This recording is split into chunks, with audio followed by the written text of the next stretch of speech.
네, 안녕하세요. JB입니다. 오늘 영상에서는 어제 나스닥 시황에 대해 이야기해보면서 개별 기업 소식 몇 가지도 전해드리도록 하겠습니다. 그리고 멤버십 회원분들께 한 가지 말씀 좀 전해드리자면요. 지금 프리미엄 등급 멤버십에 가입하시고도 텔레그램 방에 입장하지 않은 분들이 좀 계시거든요. 제 유튜브 채널 게시판에 프리미엄 멤버십 회원분들에게만 보이는 게시글이 있으니까요. 해당 게시글에서 링크를 클릭하시고 텔레그램 방에 입장하시면 됩니다. 네, 그럼 본격적으로 오늘 영상 내용 시작하도록 하겠습니다. 어제 나스닥 증시는 약간이지만 결국 상승으로 마무리했습니다. 일단 발표된 6월 CPI가 헤드라인 수치는 예상치를 상회했지만 근원 수치는 예상치를 하회하는 수치가 나왔는데요. 이걸 두고 시장에선 의견이 좀 갈리는 것 같더라고요. 거 봐라, 관세의 영향으로 다시 인플레가 재점화되는 거 아니냐며 부정적으로 바라보는 입장과 또 다른 한쪽에선 그래도 근원 수치가 예상치를 약간이지만 하회한 것에 더 무게를 두고 좋게 바라보려는 입장. 저는 개인적으로 후자의 해석이 맞다고 생각하고 있습니다. 사실 이번 CPI에 대해 시장의 우려가 꽤 컸거든요. 가뜩이나 예상치도 좀 높게 잡혀있던 편이었기 때문에 어제 만약 예상치를 상회하는 수치가 나왔다면 시장이 크게 폭락할 수도 있었습니다. 근데 그랬던 와중에 어쨌든 헤드라인보다 더 중요하다고 볼 수 있는 근원 수치가 예상치를 하회하며 시장에 안도감을 준 건 너무 다행이라고 생각하고요. 그리고 또 하나 우리가 고려해야 할 부분이요. 6월과 7월 CPI가 관세의 영향으로 수치가 다소 높게 나올 수 있다는 건 이미 연준 의장 파월도 충분히 얘기를 많이 했던 부분이었습니다. 그래서 시장도 그에 대해 어느 정도 내성이 생겼을 수 있는 거고요. 아무튼 어제 나스닥 증시는 다소 혼잡한 분위기 속에 변동성을 보이다가 결국 보합에 가까운 약상승으로 마무리했습니다. 그럼 이제 개별 기업 소식 몇 가지 전해드리자면요. 어제 시장의 주인공은 엔비디아였습니다. 엔비디아의 H22 대중국 수출 허가권을 다시 따냈다는 소식이 전해지면서 크게 상승했는데요. H22 다시 중국 시장에서 판매될 경우에 엔비디아의 매출이 10% 이상 늘어날 수 있다는 분석이 나왔다는 점 참고하고 계시면 좋을 것 같습니다. 그리고 AMD 역시 호재가 전해졌는데요.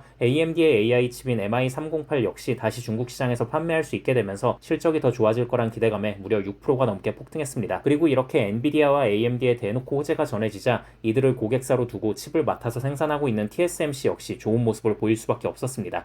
ASML도 미국의 대중국 수출 규제가 완화되는 시그널이 보이자 기대감에 좋게 상승했고요. 하지만 테슬라는 어제 장 초반의 상승폭을 모두 반납하고 하락으로 마무리했는데요. 장 초반엔 흐름이 좋았습니다. 일본의 판매 매장을 늘린다는 소식과 인도에서 모델 Y를 출시하며 본격적인 판매에 돌입했다는 소식이 전해지며 좋게 흘러가나 싶었는데요. 하지만 우버와 바이두가 협력하여 글로벌 로보택시 사업에 진출한다는 소식이 전해지며 분위기가 급격히 안 좋아지기 시작했고요. 곧 발표하는 실적에 대한 우려까지 더해지며 결국 하락으로 마무리했습니다. 네, 그럼 어제 시황은 이 정도 하면 될 것 같고요. 그리고 이건 장후에 나온 소식인데 연준 의장 파월이 8월까지 사임할 가능성이 높다는 카더라 소식이 전해졌습니다. 백악관 내부에서도 파월의 후임자를 고르는 중이라고 하는데요. 며칠 전에 이어 이번에도 또 이런 식의 카더라 소식이 전해지는 걸 보면 파월의 사임은 기정사실화해도 되지 않나라는 생각이 드네요. 아무튼 이 부분에 대해선 전 얼마 전 영상에서도 말씀드렸다시피 시장이 호재로 받아들일 확률이 더 높다고 생각합니다. 실제로 해당 소식이 나오자 나스닥 선물이 낙폭을 꽤 많이 줄이기도 했고요. 네, 그럼 저는 오늘 밤 10시 30분에서 11시 사이에 멤버십 게시물을 올리도록 할 테니까요. 평소 저의 실시간 장중시장 분석과 매수 매도를 참고하고 계신 멤버십 회원분들은 해당 시간에 멤버십 게시판을 잘 확인해 주시면 좋을 것 같습니다. 네, 그럼 구독자분들 모두 좋은 하루 보내시고요. 멤버십 회원분들은 오늘 밤에 미국장 시작하면 그때 또 다시 뵙겠습니다. 감사합니다.